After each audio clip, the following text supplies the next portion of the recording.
I want to just show you what we've done on Horizon to protect the rig, and especially the lower shrouds, since we had problems with them in the beginning.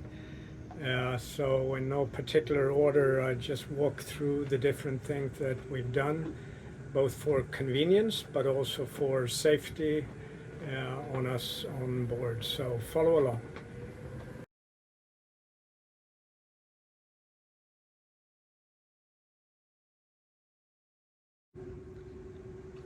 So we changed the clutches on each side in the aft to 3 instead of 2. It was a fairly easy upgrade, a little bit hard to get to it from inside, but it fits fairly good.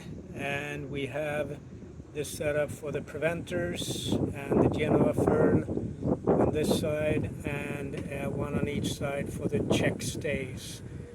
That block is for the asymmetrical spinnaker, and we have some turning blocks here for the different lines, so they're convenient and easy to use back here in the cockpit. So let's walk forward and see how we use the check stays. We use them a little bit differently depending on the tack we're on. So this one is now set up to be a proper check stay. So it's going up to the second spreaders up there, holding the mast in place. While if we go to the other side, we can see that the check stay is used as a boom preventer. So this one is just working as a vang, more or less.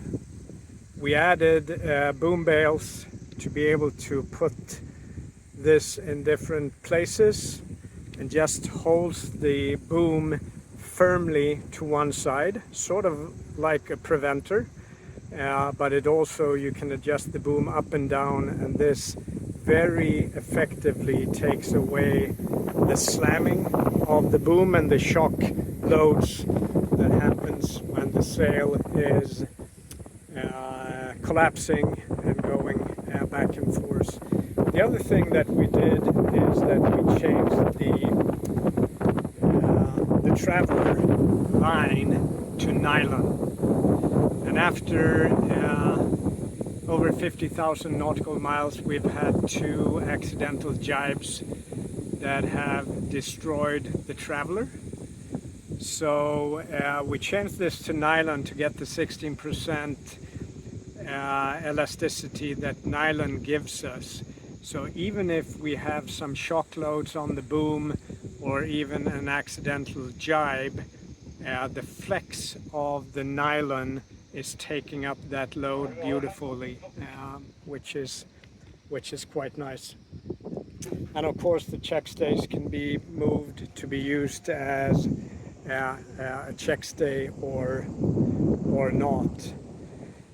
For the shrouds, the lower shrouds has been changed a couple of times. What we did the last time, and has now, I think we have 20,000 miles on them, is that we changed the lower shrouds to 12 millimeter instead of the US measurement, which I think is 11.1 millimeter.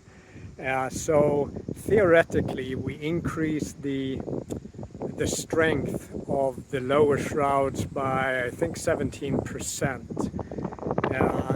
Having said that, I think what we've done with the boom preventer or the vang preventer has made the biggest difference.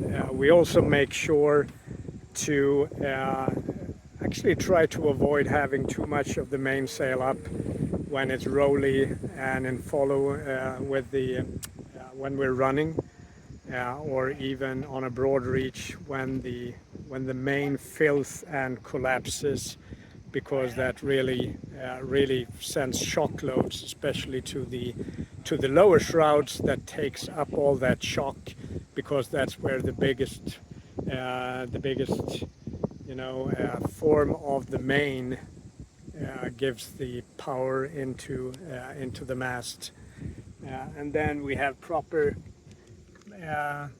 proper preventers that we park over here and put at the end of the boom when we're running to make sure that an accidental jibe will not sort of destroy the rig and so forth. We're not depending on these